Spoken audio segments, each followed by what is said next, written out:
யோபுவின் புஸ்தகம் 19ஆம் அதிகாரம் 25வது வசனத்தை வாசிக்கலாம்.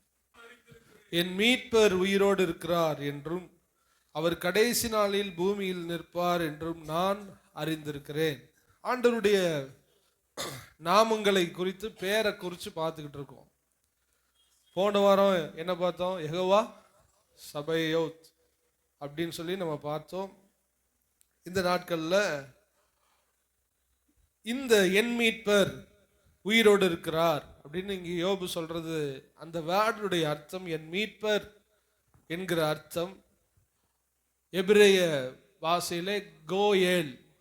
கோயேல் கோயேல் என்றால் மீட்பர், உறவின் முறை, உறவின் முறையை சேர்ந்தவர்.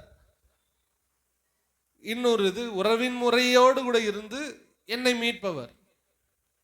யாருனாலும் ஒரு ஆளு உதவி செய்யலாம், ஆனா அந்த உதவி செய்கிற நபர் என் உறவின் முறையாய் இருந்தால் எப்படி இருக்கும்? அந்த வேர்டனுடைய அர்த்தம் தான் கோயேல். இங்கே யோபு சொன்ன வேர்ட் என் மீட்பர் என்று தமிழிலே இருக்கிறது, ஆனா மூல பாஷையிலே கோயேல் என்று இருக்கிறது. அப்படி என்றால் என் உறவின் முறையாய் இருக்கிற ஒருவர் என்னை மீட்பார் அல்லது என் மீட்பராய் அவர் இருக்கிறார் என்று அர்த்தம். ஏன் இந்த வேர்டு கோயேல் என்று ஏன் இதை சொல்லுகிறார்கள் அப்படின்னா, இஸ்ரவேல் தேசத்தில் ஒரு வழக்கம் இருக்கிறது, இன்னும் அது வருகிறது, தொடர்ந்து வருகிறது. எப்படின்னா, ஒரு குடும்பம் மிகவும் பாதிக்கப்பட்டிருக்குது, சிறுமப்பட்டுருச்சு, அடிமைத்தனத்துக்குள்ள போயிடுச்சு, அல்லது குற்றஞ்சாட்டப்படுகிறது, இல்லை அதனுடைய சந்ததியை வேற இருக்கப்பட்டுருச்சு அப்படின்னா, அந்த டயத்தில் அவங்க உறவின் முறையில் இருக்கிற ஒருவர் அந்த குடும்பத்தை பொறுப்படுத்திக் கொள்வார். குடும்பத்தை பொறுப்படுத்திக் கொண்டு சீரழிந்து சின்னாபினமாக போய் ஒன்றும் இல்லாமல் வேறறுத்து போய் பட்டு போய் ஒரு பொட்டல் நிலம் போல மாறின அந்த குடும்பத்தை அப்படியே விட்டுறாம, அதில் ஒரு நபர், உறவின் முறையில் இருக்கிற ஒரு நபர் போய் இந்த குடும்பத்தை நான் என்ன பண்ணிக்கிறேன், பொறுப்படுத்துக்கிறேன், நான் இவரின் உறவின் முறை, இவரை உறவின் முறை மட்டுமல்ல இவரை மீட்டு எடுக்கக்கூடிய பொறுப்பும் என்னிடத்துல இருக்கிறது என்று சொல்லி அவர்களிடத்துல என்ன பண்ணுவாங்க, அவங்கள குற்றஞ்சாட்டுறவங்களுக்கு முன்னாடி அவர்களுக்காக வாதாடுகிறவர். வாதாடுகிறது வேற, வாதாடுறவன் வாதாடிட்டு ஃபீஸ் வாங்கிட்டு போயிடுவான். இவர் தன்னையே பணையம் வச்சு அந்த முழு குடும்பத்தையும் தத்தெடுத்து வாதாடவும் செய்து அவர்களை விடுவித்து அவர்களை ஆசீர்வாதத்துக்குள்ளாக நடத்த ஒரு நபர் முடிவெடுப்பான். அவனுக்கு பேர் தான் கோயேல். அததான் யோபு அந்த இடத்துல சொல்லுகிறார், என் மீட்பர் உயிரோடு இருக்கிறார். அவர் என்ன செய்வாராம், அந்த ஆள் இருந்து என்ன பண்ணாரோ, குடும்பம் பாதுகாப்பட்டு இருக்குது அப்படின்னா, அந்த கோயேல் என்கிற உறவின் முறை, அந்த மீட்பர் முதலாவது அவருக்கு பாதுகாப்பு கொடுப்பார்.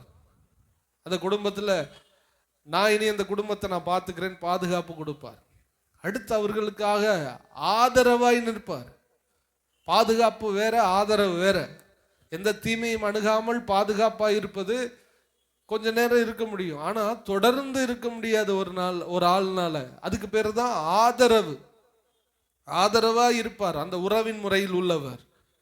அடுத்து இவங்க மேல வீண் பழி சுமத்தப்பட்ட அந்த குடும்பம் நாசமா இருக்குது, ஒண்ணும் இல்லாம போச்சு, அவங்க பக்கம் யாருமே இல்லைன்னா, இந்த உறவின் முறை, இந்த மீட்பர் உள்ள நுழைஞ்சு பாதுகாக்க மட்டுமல்ல, ஆதரிக்க மட்டுமல்ல, அந்த குடும்பத்திற்காக நியாயம் பேசி அந்த குடும்பத்துக்கு வர வேண்டிய நியாயத்தை கொண்டு வந்து, இன்னும் சொல்ல போனா அந்த குடும்பத்திற்காக பழி தீர்த்து, ஒடுக்கப்பட்டிருக்கிறவனை சாதாரணமா நீ இது பண்ணிட்ட, அவனுக்கு யாரும் இல்லைன்னு நினைச்சுக்கிட்டியா, நான் இருக்கண்டான்னு சொல்லி இவன் தரப்புல போய் இவனை பாதுகாக்கவும் செஞ்சு ஆதரிக்கவும் செஞ்சு வேற இருக்கப்பட்ட குடும்பத்தை மீண்டும் தலைக்கவும் பண்ணி இவனுக்கு துரோகம் பண்ணவங்களுக்கு பழிக்கு பழி வாங்கவும் செய்கிற இவ்வளவு பொறுப்பை எடுக்கிற ஒரு நபர் இருப்பானால் அவனுக்கு பேர் தான் கோயேல், என் மீட்பர்.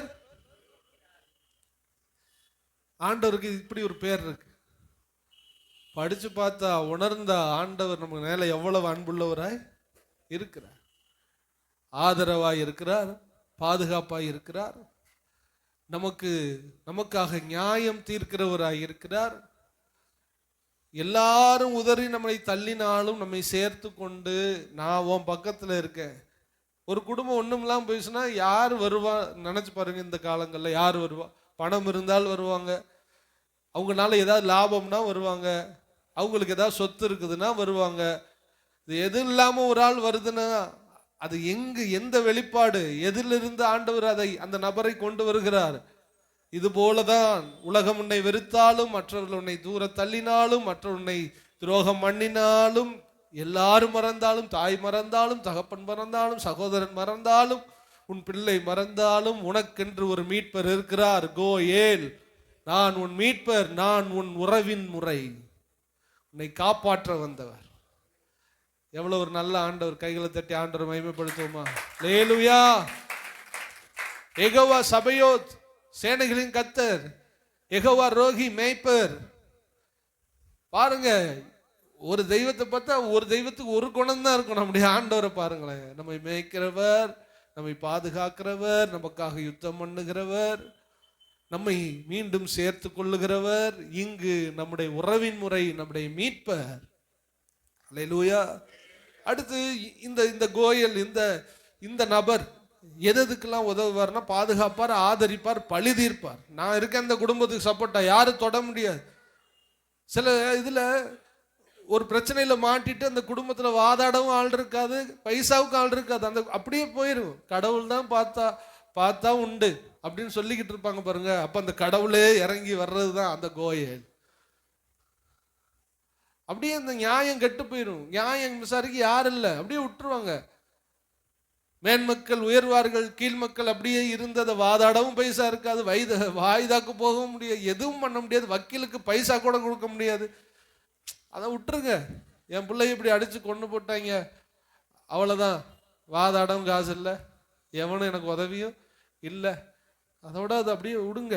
நான் அப்படியே என் பிள்ளைய போயிட்டா நானும் என்ன பண்ணிடுறேன் ஓமேன்னு சொல்லும்போது ஒரு ஆள் வந்து பிள்ளைய போல வருமானத்தையும் கொடுத்து, பிள்ளைய போல பாதுகாப்பையும் கொடுத்து, உன் பிள்ளைய கொண்டவனை நான் பார்த்துக்கிறேன்னு சொல்லி நியாயம் விசாரிச்சு அதுக்கு பழிக்கும் பழி வாங்கினா ஒரு குடும்பத்துக்கு ஆதரவா இருந்தா அவருக்கு ஒரு பேர் வைக்கலாம்ல. அதுதான் மீட்பர், உறவின் முறை, கோ ஏல்.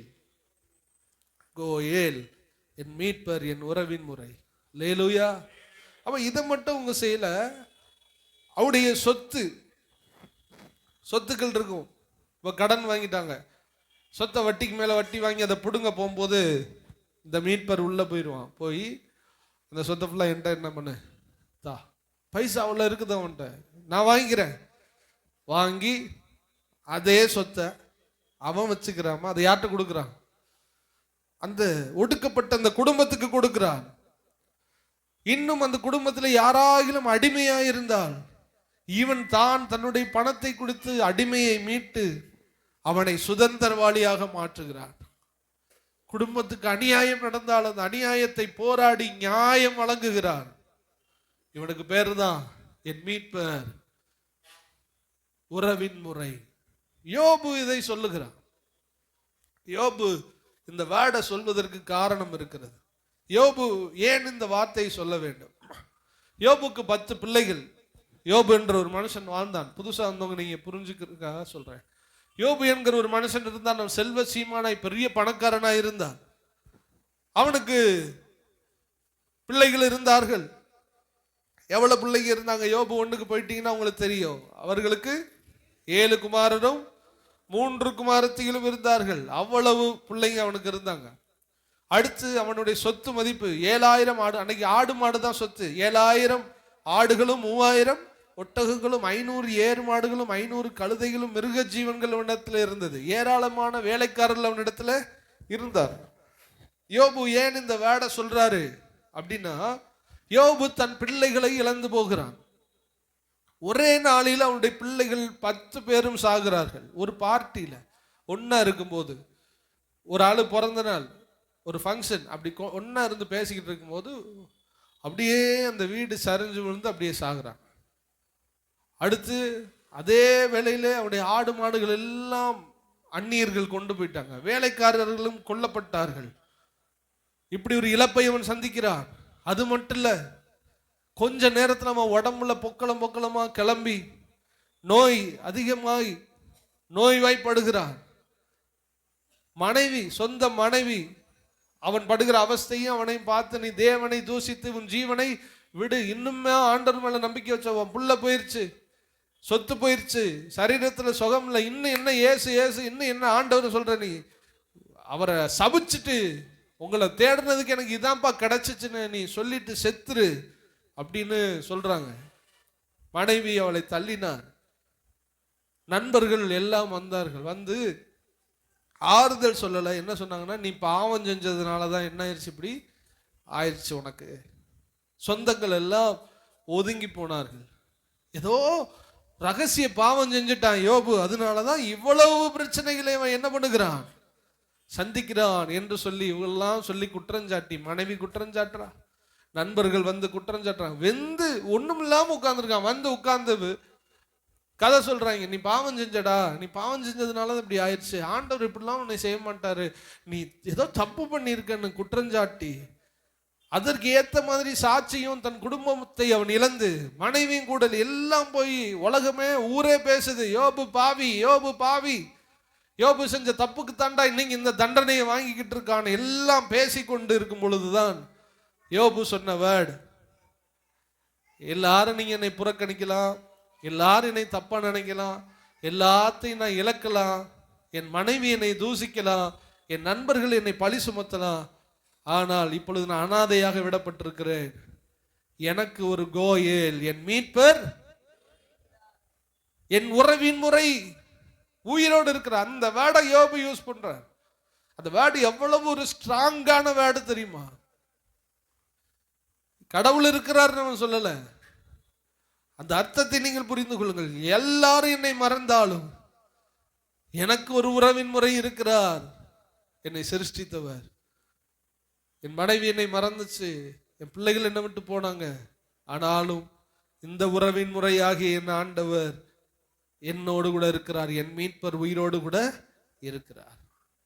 அவரை என்னுடைய கண்கள் என்ன பண்ணும், அல்லேலூயா, அவர் உயிரோடு இருக்கிறார், அவருடைய கண், என்னுடைய கண்கள், சொந்த கண்கள் அவரை காணும். யோபு இதை பேசும்போது எப்படி பேசுவார்னா, நான் செத்து போயிடுவேன், ஆனா நான் செத்ததுக்கு அப்புறம் ஒரு தெய்வம் இருக்கிறாரு, என் கோயல், என்னுடைய உறவின் முறை, என் மீட்பர், இந்த உடம்ப உயிரோட எழுப்புவாரு, கெட்டு போன என் உடம்புலாம் உயிரோட எந்திரிக்கும். அன்னைக்கு தெரியும்டா இந்த யோபு பாவம் செய்யலைன்னு, அன்னைக்கு தெரியும், என் ஆண்டவர் எனக்கு உதவி செய்வார் சொல்லிட்டு தான் சொல்றாரு, அவரை நான் பார்ப்பேன், அந்நிய கண்கள் அல்ல, என் கண்களே அவரை காணும். இந்த தோல் முதலாய் அழுகி போன பின்பு நான் என் மாம்சத்திலிருந்து தேவனை, யோபுக்கு என்ன தெரியுமா விசுவாசம், நான் செத்துருவேன், என்னை புதைச்சிருவாங்க, ஆனா கடைசியில என் இயேசு என்னை என்ன பண்ணுவாரு, உயிரோட எழுப்புவாரு, அப்ப நீங்கெல்லாம் நிப்பீங்க, என்னை பார்த்து சொல்லுவார், யோபு தன் பாவத்துல சாகலடா, அவனை நான் சோதிச்சதுனாலதான் செத்தான்னு சொல்லி எனக்காக பேசுகிற ஒரு உறவின் முறை என்னோடு கூட இருப்பார், அன்னைக்கு பார்ப்போன்னு ஒரு வைராக்கியமாய் அந்த மீட்பர், அந்த கோயேல் என்கிற தேவனை நோக்கி அவன் முறையிட்டான். ஆனா ஆண்டவர் குயிக்கா, நீ செத்ததுக்கு அப்புறம் என்னை பார்க்கறது என்னடா, அதுக்கு முன்னாடியே நீ நல்லவன் நான் என்ன பண்றேன் நிரூபிக்கிறேன்னு சொல்லி யோபுனுடைய சிறையிருப்பை கர்த்தர் மாற்றி அவனுடைய சரீரமெல்லாம் மீண்டும் சுகமடைகிறது, அவனுடைய ஆஸ்திகள் எல்லாம் மீண்டும் கிடைக்கிறது, மதிப்பு மரியாதை எல்லாம் மீண்டும் அவனுக்கு கொடுக்கப்படுகிறது. உயிரோடு இருக்கிறவராய் அந்த மீட்பர் யோபுவுக்கு வெளிப்பட்டு யோபுவை மீண்டும் கர்த்தர் உயர்த்தினார். கரங்களை வைத்து அல்லேலூயா சொல்லலாமா? அல்லேலூயா. சரி, இந்த யோபு வந்து இந்த வார்த்தையை சொல்றதுக்கு முன்னாடி 13 இருந்து 19 வசனங்கள் வர அவன் எவ்வளவு கஷ்டப்பட்டாங்கிறது அதுல இருக்குது. இதை சொல்லி நம்ம வாழ்க்கையில நம்முடைய ஆண்டவர் நமக்கும் வெளிப்படுவார் என்று சொல்லி நான் இந்த செய்தியை நான் முடிக்க போகிறேன். யோபு 19:13 இருந்து நீங்க பார்க்கும் பொழுது, 13வது வசனத்துல யோபு இப்பொழுது நான் சொன்னதை ஞாபகத்தில் வச்சுக்கிறேன். அவன் பிள்ளைய போயிட்டாங்க, அவன் உடம்புல நோய், அவன் மனைவி அவனை தூசிச்சுட்டாங்க, அவன் சொத்து பத்துலாம் போயிருச்சு, ஒன்றும் இல்லாமல் உட்கார்ந்துருக்கான். நான் சொன்னேன்ல, வேற இருக்கப்பட்ட ஒரு குடும்பமாய் உட்கார்ந்து இருக்கிறான். அப்பொழுதுதான் சொல்லுகிறான், என் மீட்பர் உயிரோடு இருக்கிறார். மீட்பர்னு இந்த வேர்டை புரிஞ்சுட்டீங்களா? இதுக்கு முன்னாடி நீங்க என்ன படிச்சிருப்பீங்க? சும்மா மீட்பர் அப்படின்னு படிச்சிருப்பீங்க. என்னை ஆதரிக்கிறவர், எனக்காக நியாயம் விசாரிக்கிறவர், என்னை பாதுகாக்கிறவர், என்னை அடிமைத்தனத்திலிருந்து விடுவிக்கிறவர், நான் நல்லவன் என்று இந்த ஜனத்திற்கு ப்ரூவ் பண்ணுகிறவர், யார் என்னை மறந்தாலும் என்னை மறக்காதவர். எல்லாரும் என்னை தள்ளிட்டான், மனைவி கூட என்னை தள்ளிட்டான், ஆனா உறவின் முறை நான் இருக்கேன்டா, உன் மனைவி தள்ளினா என்ன, நான் உன்னை பொறுப்பெடுத்துக்கிறேன்னு எடுத்தவர் தான் மீட்பர், உயிரோடு இருக்கிறவர், உறவின் முறை கோயல். அல்லேலூயா. அவன் எவ்வளவு கஷ்டப்பட்டாங்கிறத நீங்க அதை பார்த்தாதான் புரியும். 13வது வசனத்தை பாருங்க. 19ல பேஜ் நம்பர் சொல்லிக்கிறேன். யோபு 649 13.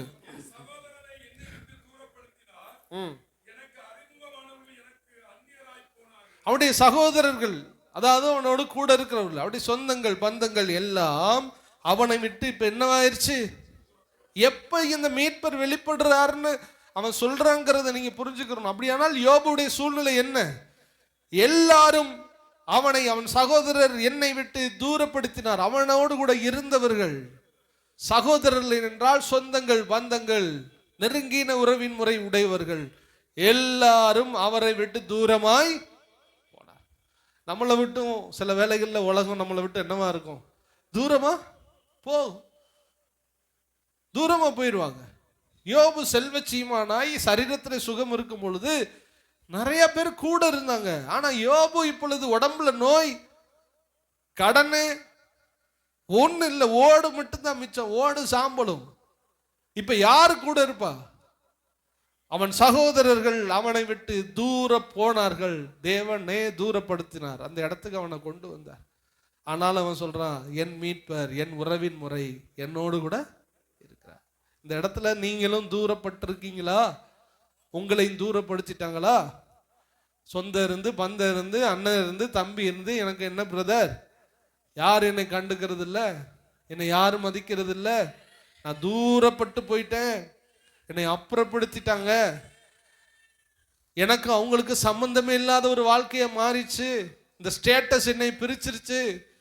அவங்க நல்லா உயர்ந்திருக்காங்க, நான் உயர்ந்தில்லை.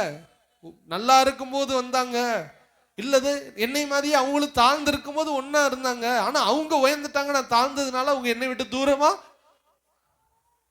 இப்படிப்பட்டவங்களுக்கு தான் நம்முடைய ஆண்டவர் எப்படி வெளிப்படுவார்னா, மீட்பர், நான் உன் உறவின் முறை. தாய் மறந்தாலும், தகப்பன் மறந்தாலும், உற்றார் மறந்தாலும் சொல்லுவாரு, நான் உன்னோடு கூட இருக்கிறேன். இந்த ஆண்டவரை நீங்க எப்படி பாக்குறீங்க? சும்மா வந்தோம் ஆராதிச்சோங்கிறது அல்ல. ஒவ்வொரு வசனத்துக்குள்ளிருந்து இயேசுவை நீங்கள் பார்க்க வேண்டும். உங்களை யார் உங்களை தூரப்படுத்தி, உங்களை அப்புறப்படுத்தி, உங்களை வேணான்னு குப்பையை போல தள்ளினாலும் உங்களை தேடி வருகிற ஒருவர் இருக்கிறார். அவரே என் மீட்பர், அவரே உன் உறவின் முறை. அவர் உங்களோடு கூட இருக்கிறார். யார் நம்மளை விட்டு போனா என்ன? தாயின் கருவிலே உங்களை நினைச்சவர் உயிரோடு இருக்கும் பொழுது அவர் உங்களை நினைச்சுக்கிட்டே இருக்கிறார். எத்தனை பேர் ஃபீல் பண்றீங்க அந்த ஆண்டவரை? அல்லேலூயா. யார் இல்லைன்னு ஏன் நீங்க நினைக்கிறீங்க? உங்களோட அவர் இருக்கார். அவர் காசு பார்த்து அவங்கள்ட்ட வருவார்? உங்க ஸ்டேட்டஸ் பார்த்து வருவாரா? பணம் இருக்குதுன்னு வருவாரா? ஊழியர்கள் ஒருவேளை பணம் இருக்கிற விசுவாசிகளை ரொம்ப மேன்மையா நடத்தலாம். பாஸ்டர்கள் கூட சில வேளையில குறைவா நடத்துறாங்க. விசுவாசிகள் கூட சில குறைவா நடத்துறாங்க. பைபிள் அப்படி இருக்குது. மினுக்குள்ள வஸ்திரமும் பொன் மோதிரமும் தரித்த ஒருவன் வந்தால் அவனை நீ என்ன பண்ணு, சேர்ல உட்காரு. கிழிஞ்ச வஸ்திரத்தோடு வந்தா நீர் வந்து இங்கே உட்காரு, அதுலயே போட்டு நீர் அங்க உட்காரும், நீ வந்து இங்க உட்காரு. ரெஸ்பெக்ட். சபையில பார்சியாலிட்டி பார்க்கறாங்க. ஆனால் என் ஆண்டவர் பிறந்தது ஏழை வீடு, என் ஆண்டவர் சந்தித்தது புறக்கணிக்கப்பட்ட சமுதாயம். மீனவர்கள் அந்த நாட்களில் புறக்கணிக்கப்பட்ட சமுதாயம், அவர்களை தேடி போனார். பெண்கள் தீண்டத்தகாதல், அவங்க போகக்கூடாது, அவங்க வரக்கூடாது மெயின் ஏரியாவுக்கு. அதிகமான பெண்களே அவர்களோடு கூட ஊழியம் செய்தார்கள். குஷ்டரோகிகளை தொடக்கூடாது, குஷ்டரோகி ஊருக்குள்ள வரக்கூடாது, அவர்களை தொட்டு சுகமாக்கினார். யாரெல்லாம் புறக்கணிக்கப்படுகிறார்களோ அங்கே நம் உறவின் முறை என் இயேசு கிறிஸ்து உள்ளே வருவார். கர்த்தர் உங்கள் இருதயத்தின் ஆழத்தில் அவருடைய அன்பு தொடுவதாக. யார் இல்லைன்னா உங்களுக்கு என்ன என்ன கவலைப்பட்டுக்கிட்டு இருக்கீங்க? யார் தள்ளினா என்ன, மனுஷன் தள்ளினா எனக்கு என்ன பிரச்சனையா? படைச்சவர் என்னோட கூட இருக்காருப்பா, அவர் என் சொந்தம். நீங்க மெயின்ல ஒரு ஒரு பெரிய மேரேஜ்ல ஒரு பெரிய இடத்துல சொந்தம்னு சொல்லிக்கிற கூட வெக்கப்படுற இடத்துல சில வேளையில நம்ம நிப்போம், நின்றுப்பீங்க. இன்னைக்கு உங்களை உயர்த்திருப்பாரு. இது யாரு? உன் தம்பி. இது யாரு? என் தம்பி மனைவி. இப்படின்னு சொல்றதுக்கு வெக்கம் இருக்கும். ஸ்டேட்டஸ் பிரச்சனை. ஆண்டவர் ஸ்டேட்டஸும் பார்க்கல, ஒன்றும் பார்க்கல. அவர் தயவு செய்து புரிஞ்சுக்கிறங்க. அந்த அன்பு உங்களை தொடும்படி நான் வேண்டுறேன் ஆண்டவர்கிட்ட. உனக்கு யாரு ஸ்டேட்டஸ் பார்த்தாலும் நான் வர்றேன்ப்பா, நான் இருக்கேன், நான் உன் உறவின் முறை. ரூத் என்கிறவளுக்கு உறவின் முறை ஒருவன் இருந்தான். அவன் சொன்னா, நீ இவளை நான் சொன்னது மாதிரி நீ இவளை காப்பாத்திக்க. நான் ஃபர்ஸ்ட் சொன்னல, இவ குடும்பத்தை ஆதரிச்சு அரவணைச்சு இவளுக்கு வாழ்க்கை கொடுத்து இவன் சொத்து பத்தெல்லாம் வாங்கி இவள்கிட்ட மீட்டு கொடுத்தெல்லாம் பார்த்துக்கிருவியா? அவன் சொன்னா, நான் பார்த்துக்கிருவேன், ஆளை விடு. இவளை போய் இழுத்துக்கிட்டு தெரியுமா எவனாவது? அழகா பொண்ணு 100 பவுனோட வந்தா கட்டுவேன். போய் புருஷன் செத்து ஒன்றும் இல்லாம ஓட்டாண்டியா இருக்கா, ஒன்றும் கிடையாது அவள்கிட்ட, இவளை போய் கட்டுவாங்களான்னு சொல்லும் போது ஒரு மீட்பர் வந்தான். அவனுக்கு பேர் இன்னொரு அடையாளம், இயேசு கிறிஸ்துவுக்கு அடையாளம் போவாஸ் வந்து, நான் அவளை கல்யாணம் முடிக்கிறேன், நான் அவளுக்கு வாழ்க்கை கொடுக்குறேன், அவள் சொத்தை நான் வாங்கி அவளுக்கே நான் கொடுக்குறேன்னு அவளை முழுவதும் பராமரித்தானே. அந்த இதுல இருந்துதானே தாவீது வந்தான். தாவீதின் வேரில் இருந்துதானே இயேசு வந்தார். 2 உறவின் முறையை நீங்க அதுல பார்க்கலாம். கைவிட்டவன் உலகத்தின் உறவின் முறை, கை கொடுத்தவர் நித்திய உறவின் முறை. சொந்த பந்தம்லாம் காப்பாத்தும் நினைச்சுக்கிட்டு இருந்தீங்கன்னா அவன் கையை கும்பிட்டுட்டு உங்களை தரன்னு என்னால இழுத்துட்டு போக முடியாது. இன்னைக்கு போய் 1000 ரூபாய் கொடுங்கக்கான்னு கேட்பீங்க, தருவாங்க. 2000 ரூபாய் கொடுங்க கேட்பீங்க, 4வது தடவை அவங்க கலண்டு போயிடுவாங்க, அவங்க உங்களை விட்டு போயிடுவாங்க. ஆனால் என் ஆண்டவர் உறவின் முறை, உன் மீட்பர் உன்னை ஒரு பொழுதும் கைவிடவே மாட்டார். ஹல்லேலூயா. அப்ப சொல்றாரு, என்னோடு கூட இருக்கிற சகோதரர்கள் என்னை விட்டு தூர பட்டு போனார். ஹல்லேலூயா. அடுத்து சொல்றாரு, அறிமுகமானவர்கள் எனக்கு அந்நியராய். எனக்கு யாரெல்லாம் பழக்கமா போனாங்களோ அவங்க யாரெல்லாம் இப்ப இதா மாறிட்டாங்க, அந்நியரா மாறிட்டாங்க. பாருங்களேன், நிறைய பணம் காசு நிறைய ஸ்டேட்டஸ்ல உயர்ந்திருந்தா நிறைய ஃப்ரெண்ட்ஸ் இருக்கும். ஐஸ்வர்யவானுக்கும் அநேக நண்பர்கள் உண்டு வேதம் சொல்லுகிறது. ஆனால் தரித்திரனோ தன் அயல் வீட்டுக்காரனாலும் பகைக்கப்படுவான். உங்க பக்கத்து வீட்டுக்காரன் கூட உங்களை மதிக்க மாட்டான் நீங்க குறைவுபட்டா. ஆனா உயர்ந்திருந்தா உங்களுக்கு எல்லா சிநேகிதர்கள் இருப்பார். அந்த ஃப்ரெண்டு வந்தாங்க, இந்த ஃப்ரெண்டு வந்தாங்க, ஃபேமிலி ஃப்ரெண்ட் இருக்காங்க, அவங்க சென்னையில இருக்காங்க, பெங்களூர்ல இருக்காங்க அப்படின்னு சொன்னாங்க. என்னைக்காவது பாருங்க, ஒரு ஏழை குடும்பத்தில் உள்ளவங்க உன் ஃப்ரெண்டு எங்கடா இருக்கான், பக்கத்து வீட்டுக்காரன் மதிக்க மாட்டான். ஏன் மதிக்க மாட்டான்? எப்போ பார்த்தாலும் இது சீனி கேட்க, எப்போ பார்த்தாலும் காப்பி தூள் கேட்க, எப்போ பார்த்தாலும் அரிசி கேட்க. அக்கா அரிசி கொடுங்க, கொஞ்சம் குழம்பு கொடுங்க. சை, இது தொல்லை தாங்க முடியல. கையெடுத்து கும்பிட்டுட்டு செருப்பை கழட்டியா, கழட்டி கொடுக்கணுமா செருப்பை கொடுத்துட்டு ஒரே ஓட்டம், நீனே அவளை பார்த்துக்க, ஆளை விடுன்னு ஓடிரும் சொந்த பந்தம். ஆனால் பரம தகப்பன், என் மீட்பர், உயிரோடு இருக்கிறவர் கோயேல் வருவார் உங்களை தேடி. நான் உன்னை பொறுப்பெடுக்கிறேன்பா, உன் குடும்பத்தை நான் பொறுப்பெடுக்கிறேன். உன் தாழ்விலே நம்மை நினைத்தவரை துதியுங்கள், அவர் நல்லவர். உங்க தாழ்வுல உங்களை நினைக்கிறவர் என் ஆண்டவராக இயேசு கிறிஸ்து மாத்திரமே. அந்நியரும் என்னை அறிமுகமானவர்கள் எல்லாரும் என்னவா மாறிட்டாங்களா? அந்நியராய் போனார். பந்து ஜனங்கள்னா சொந்த ஜனங்கள் என்னை விட்டு, 14வது வசனம் பாருங்க, பந்து ஜனங்கள் விலகி போனார்கள், என் சிநேகிதர்கள் என்னை, ஃப்ரெண்டு போயிட்டான், சொந்த பந்தம் போயிடுச்சு. யோபு பாடுறது சொன்ன வேர்டு, அதுக்கு முன்னாடி என்ன நடந்துச்சுன்னு பாருங்க. சொந்த ஜனம் போயிருச்சு, ஃப்ரெண்டு என்னை விட்டு போயிட்டான், என் வீட்டு ஜனங்களும், வீட்டில் உள்ளவன் வேலைக்காரிகளும் என்னை அந்நியனாக எண்ணுகிறார்கள்.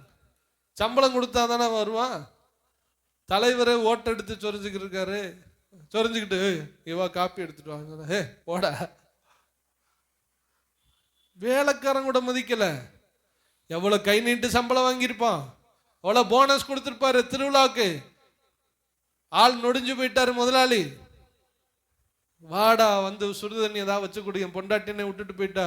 ஏய் இவனே, சண்முகம், முனிசாமி, ஒருத்தன் வரல, போடா. என்னை அந்நியனாக எண்ணுகிறார்கள், அவர்கள் பார்வைக்கு நான் பரதேசி மாதிரி ஆயிட்டேன். இதெல்லாம் ஒரு மனுஷன் அனுபவிக்கிறான் பாருங்க. நான் என் வேலைக்காரனை கூப்பிடுகிற போது அவன் எனக்கு உத்தரவு, உள்ளேனையா அப்படிலாம் சவுண்டு வரல. என் வாயினால் அவனை கெஞ்ச வேண்டியதாட்டு, டேய் வாடா வாடா, எனக்கு அதை தாடா, ஒரு மதிப்பு கிடையாது. அப்புறம் மனைவி பக்கத்துல இருக்கா.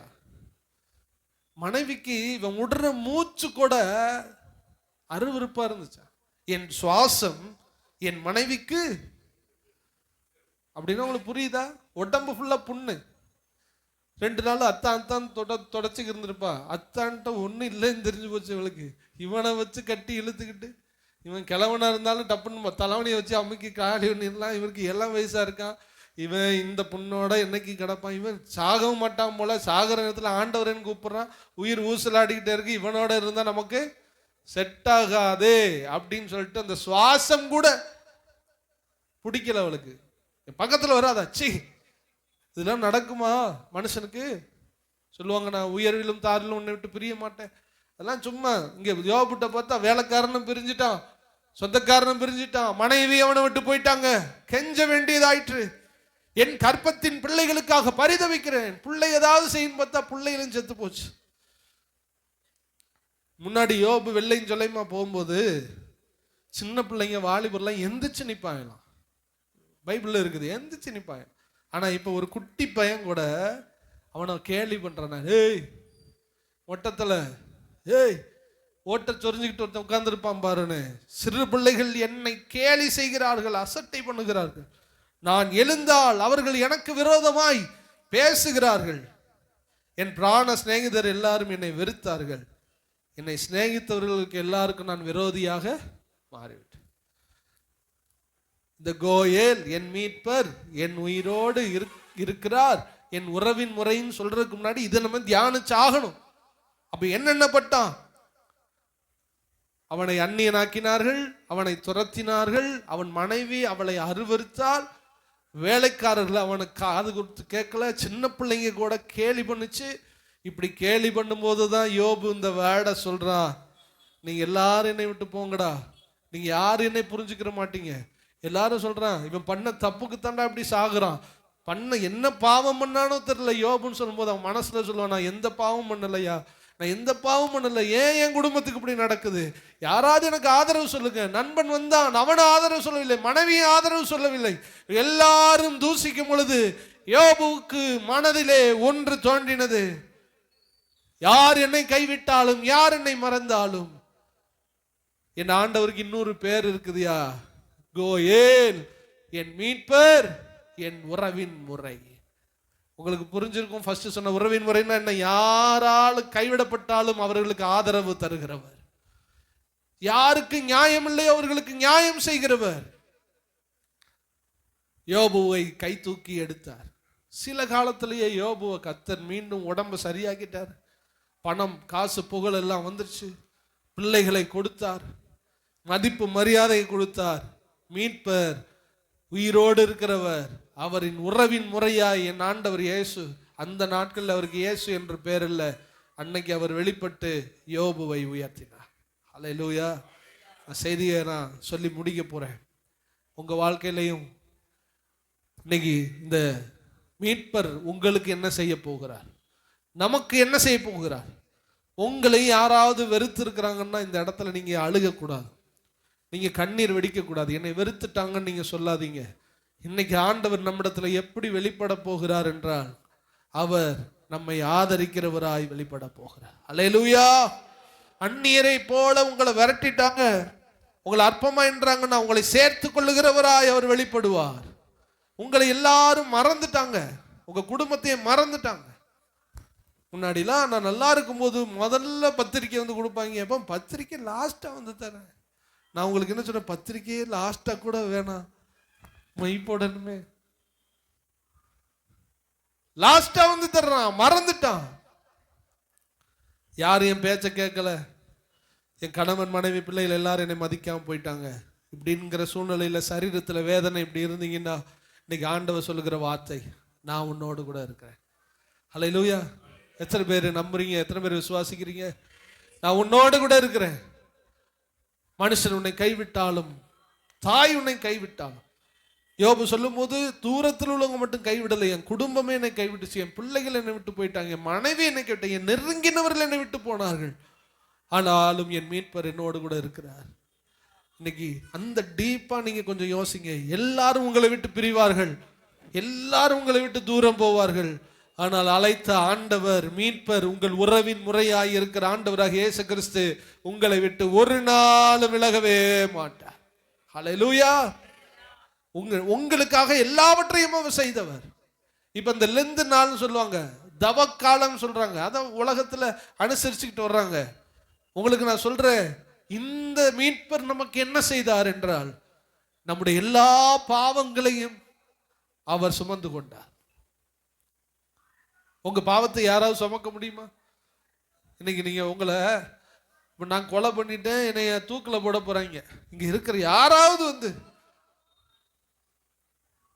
இவர் தூக்கில போறதுக்கு பதிலா இவர் பாவத்தை ஃபுல்லா ஃபைல்ல உள்ள எஃப்ஐஆர் ஃபுல்லா என் மேல என்ன பண்ணுங்க, ஏத்தி நாளைக்கே என்ன பண்ணுங்க, தூக்கில போடுங்க, இந்த தம்பியை விட்டுருங்க, பாவம் இவர் போய் தண்ணி அடிக்கணும், சிகரெட் அடிக்கணும், என்ஜாய் பண்ணணும், கொஞ்சம் அவரை விட்டுட்டு என்னை நீங்க ஏதாவது பண்ணுங்கன்னு யாராவது சொல்ல முடியுமா? இந்த மீட்பர் இந்த உறவின் முறை என்ன செய்தார்?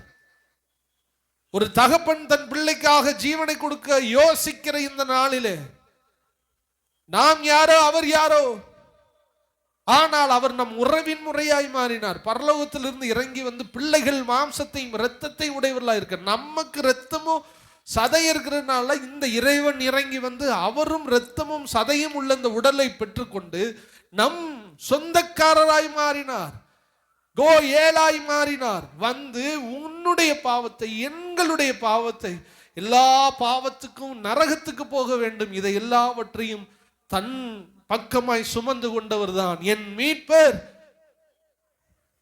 என் உறவின் முறை, என் கோயேல். ஹல்லேலூயா. சிலுவையில தொங்கும் பொழுது நம்முடைய பாவத்தை சுமந்து தொங்கினார். சிலுவையில தொங்கும் பொழுது நீங்க படுகிற துக்கங்கள், குடும்பத்துல துக்கப்பட்டு கண்ணீர் விட்டு கதறிக்கிட்டு அழுதுகிட்டு பிரச்சனைகள்ல கண்ணீர் வடிக்கிறீங்களே, இந்த மீட்பர் என்ன செய்யறார் தெரியுமா? உங்க துக்கங்களையும் அவர் சுமந்து கொண்டார். நோய் வாய்ப்பட்டு நோய் பலவீனத்தோடு இருக்கிறீங்கல்ல, இந்த நோயை யாரு பார்ப்பா, இந்த நோயிலிருந்து யார் எனக்கு விடுதலை கொடுப்பா அப்படின்னு சொல்லி ரொம்ப இந்த சரீரத்துல கஷ்டப்படும் பொழுது, சீக்கிரம் செத்துட்டா நல்லா இருக்கும் நம்ம சொல்லி வேதனைப்படும் பொழுது, நம்ம ஆண்டவர் சிலுவையிலே நமக்காக நம்முடைய நோய்களை அவர் சுமந்து கொண்டார். சும்மா இல்ல, நம் மீட்பர் இறங்கி வந்தார், உங்களை மாதிரியே வந்தார். 2 காலு 2 கை 2 கண்ணோட இறைவன் இறங்கி வந்தார். அவருக்கு பேர் தான் ஆண்டவராகிய இயேசு கிறிஸ்து. யார் இறைவன்? பரலோகத்திலிருந்து ஒருவர் நமக்காக இறங்கி வர வேண்டும், அவர்தான் இறைவன். பூமியில பிறந்தவங்க எல்லாம் இறைவன் இல்லை. கடவுள் மேல இருந்து நம்ம படுற கஷ்டத்தை பார்த்து இறங்கி வந்து நமக்கு உதவி செஞ்சாரு, அவர்தான் இறைவன். எனக்கு தெரிஞ்ச ஒரு நண்பரிடத்துல ஒரு இஸ்லாமிய நண்பர் கேட்டார், ஏன் உங்க இயேசு தான் கடவுள்னு சொல்ற? அப்ப இவன் சொன்னா, என் இயேசு எனக்கு கடவுளா இருப்பதற்கு எல்லாரையும் விட தகுதி உடையவர் அவர்தான். கடவுளா இருக்கணும்னா கவனிங்க, என்னை விட அவர் ரொம்ப கஷ்டப்பட்டிருக்கணும். என் கஷ்டத்தை அவர் என்ன பண்ணிருக்கணும்? உணர்ந்திருக்கணும். நோய் வாய்ப்படும் போது எனக்கு வலிக்குதுல, அந்த சகோதரனுக்கு முதுகுல ஆபரேஷன் பண்ணி நட்டு அப்படி போல்டு எல்லாம் வச்சிருக்கு. அவன் பேசியிருக்கான், என்ன பேசியிருக்கான்? ஏன் இயேசு எனக்கு கடவுள்? நான் அதிக வலியில துடிக்கும் போது, இந்த வலி கடவுளுக்கு தெரியாதான் நினைக்கும் போது, என் மீட்பர், என் உறவின் முறை சிலுவையில இதை விட வலியை ஏத்துக்கிட்டாரு. அதனாலதான் அவர் என் தெய்வமா இருக்கிறார். வலியே தெரியாதவங்க எல்லாம் தெய்வமா இருக்க கூடாது. உழைச்சவங்க தான் சாப்பிடணும்னு சொல்ற மாதிரி என்னை விட கஷ்டப்பட்டவர் தான் என் கஷ்டத்தை புரிஞ்சுக்கிற முடியும். அப்படி இருக்கும்போது நீங்க உலகத்துல சொல்லப்படுகிற எல்லா தெய்வத்தையும் நீங்க வச்சுக்கிறீங்க. தெய்வம்னு எதெல்லாம் நினைச்சோமோ அதெல்லாம் வச்சுக்கிறீங்க. அந்த தெய்வம் உங்களை விட கஷ்டப்பட்டு உங்க கஷ்டத்தை புரிஞ்சதா இருந்துச்சுன்னா அவரே நம்முடைய தெய்வம்.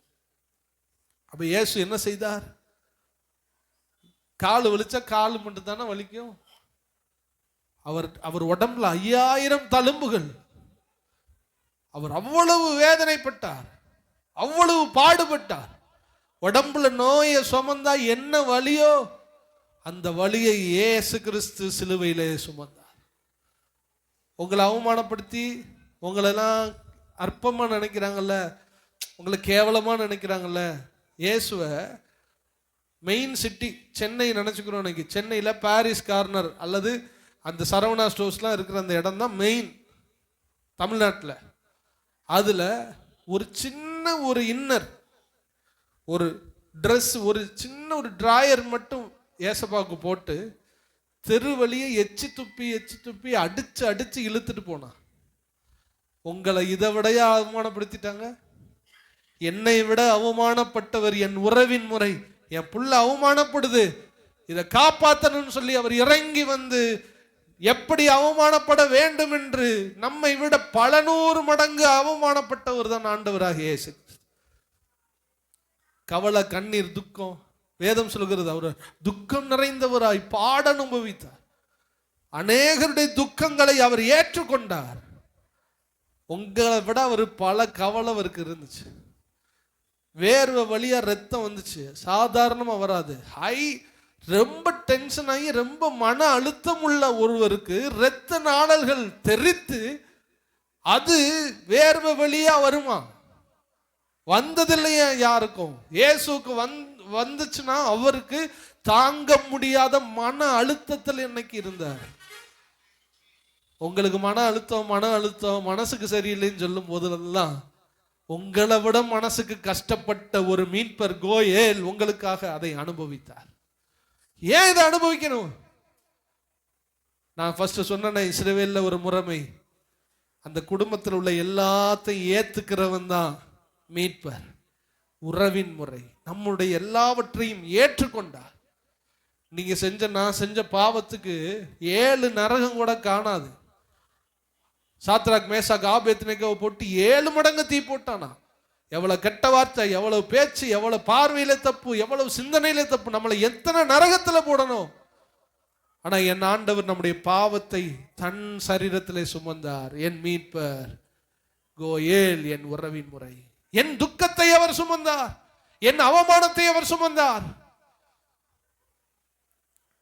திருட்டுத்தனம் பண்ணது, மொள்ளமாரித்தனம் பண்ணதுலாம் நம்ம. ஆனா சிலுவையில் அடிக்கப்படும் போது 2 திருடர்களுக்கு நடுவே அடிக்கப்பட்டார். பார்க்கிறவன் என்ன தெரியுமா சொல்றான்? வரலாற்று ஆய்வு சொல்றாங்க, அன்னைக்கு 3 திருடர்கள் அடிக்கப்பட வேண்டுமா. நான் சமீபத்தில் கேட்டேன். 3வது திருடன் பென்கர் என்கிற ஒரு பெரிய திருடன் அகப்பட வேண்டும். அவன் அங்கு இல்லை. அந்த சீட்டு காலியா இருக்குது சிலுவை. அங்கு இயேசு அடிக்கப்படுகிறார்.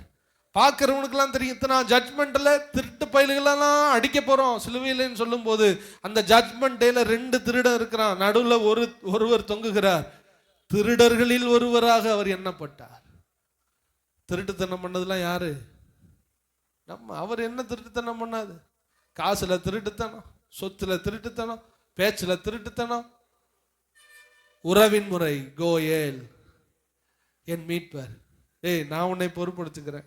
பாவம் செஞ்சுட்டேன்ப்பா, பாவத்தை நான் வாங்கிக்கிறேன். கவலையா இருக்குப்பா, கவலையை நான் வாங்கிக்கிறேன். ரொம்ப உடம்புல வேதனையா இருக்குப்பா, அதை நான் வாங்கிக்கிறேன். ரொம்ப வறுமையில் இருக்கேன்ப்பா, அதை நான் வாங்கிக்கிறேன். ரொம்ப நான் அவமானமா திருடனை போல வாழ்றேன்ப்பா, நான் அதை வாங்கிக்கிறேன். நான் தான்ப்பா செத்து பாதாளத்துக்கு போகணும், நான் செத்து பாதாளத்துக்கு போறேன் மகனே, நீ போகவே வேண்டாண்டான்னு சொல்லி இயேசு சிலுவையிலே மரித்து பாதாளத்தின் வயிற்றிலே 3 நாள் இருந்தார். நான் உங்களுக்கு சொல்றேன், நீ ஆண்டவர் கரெக்டா பிடிச்சு வாழ்ந்தா இங்க இருக்கிற யாருமே பாதாளத்தை பார்க்க போறது, பாதாளம்னா நரகம், பார்க்க போறது இல்லை. ஆனா நரகத்தை பார்த்தாரு உங்களுக்காக, எனக்கா. நீ பார்க்க வேண்டாம், நான் உன் மீட்பர், உன் உறவின் முறை. நீ என்ன செய்வ? பாவம். உனக்காக நான் பழி தீர்க்கிறேன். பிசாசு உன்னை பாவம் செய்ய வச்சுட்டான், அதனாலதான் வறுமை, அதனாலதான் நோய், அதனாலதான் பலவீனம்.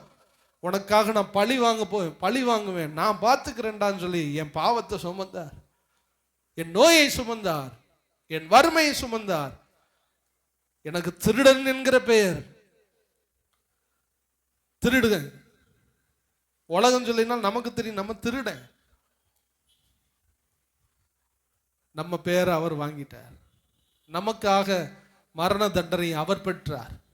நமக்காக அவர் சிலுவையில் தொங்கி பாதாளத்துக்குள் இறங்கினார். நமக்காக உயிரோடு கூட. இன்னைக்கு இந்த பேர் உங்களுக்கு மறக்கவே கூடாது. என் மீட்பர், என் உறவின் முறை கோயேல். அல்லேலூயா. இன்னைக்கு யார் இல்லைன்னு சொல்லாதீங்க. இந்த ஆண்டவர் மீட்பர் உங்களோடு கூட இருக்கிறார். இன்னைக்கு ஸ்ட்ராங்கான ஒரு நம்பிக்கையோடு இந்த இடத்த விட்டு போங்க. உலகமே அசைஞ்சு போனாலும், குடும்பமே என்னை விட்டு விலகினாலும், ஸ்திரீயானவள் கற்பத்தின் பாலகனை மறந்தாலும், தோளில் சுமந்த தகப்பன் மறந்தாலும், தூக்கி வளர்த்த பிள்ளை மறந்தாலும், என் ஆண்டவர் இயேசு உனக்கு நல்ல மீட்பராய் இருப்பார். வானத்திலிருந்து இறங்கி வந்தவர். இன்னைக்கு எனக்கு வேற யாரும் இருக்காங்களோ இல்லை, எல்லாருமே சொல்லணும், இன்னைக்கு எனக்கு யாரு இருக்காங்களோ இல்லையோ, என் மீட்பர் எனக்கு இருந்தா மட்டும் போதும், என் ஏசப்பா என்னோட கூட இருந்தா மட்டும் போதும். நம்ம எல்லாரும் இப்படி எழுந்திருப்போமா?